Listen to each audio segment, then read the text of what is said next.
House votes to pass bill forcing rail labor deal to avoid strike. The House voted Wednesday to force a deal between freight rail carriers and unions, blocking a potential strike that threatened travel, supply chains, and the busy holiday shopping season. The legislation heads to the Senate, where its path could be more fraught, but leaders of both parties have vowed to act quickly. Without a deal, the unions are poised to strike as early as December 9. 4 of 12 unions involved had voted down a contract, brokered by the White House, that lacked paid sick days or changes to an attendance policy that rail workers say is punitive.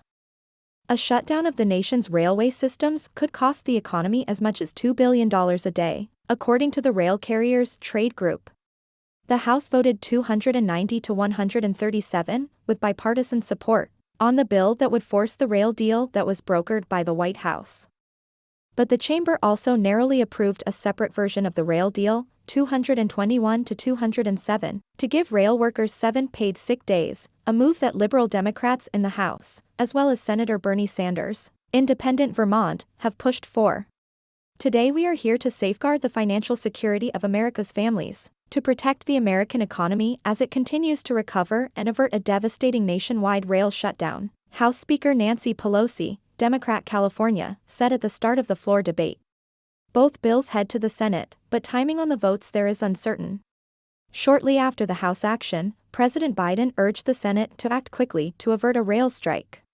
Without the certainty of a final vote to avoid a shutdown this week, railroads will begin to halt the movement of critical materials like chemicals to clean our drinking water as soon as this weekend, Biden said in a statement. Let me say that again, without action this week, disruptions to our auto supply chains, our ability to move food to tables, and our ability to remove hazardous waste from gasoline refineries will begin. The bizarre politics around the rail strike, with the economic threat of an infrastructure shutdown prompting a pro-union Democratic president to push an agreement, despite some union workers' objections, makes it harder to predict the bill's path in the Senate.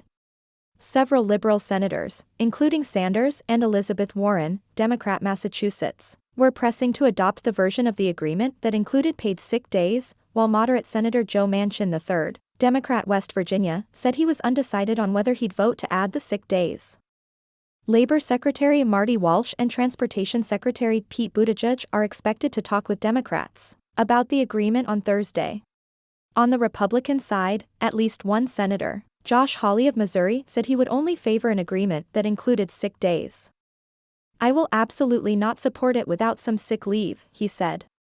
Others who previously seemed open to adding the leave, including Senator John Cornyn, Texas, walked back that support on Wednesday, saying they did not wish to alter an agreement that had already been reached. I doubt very much it makes sense for us to try to rewrite the agreement, said Senator Patrick J. Toomey, Republican Pennsylvania, about the addition of sick days.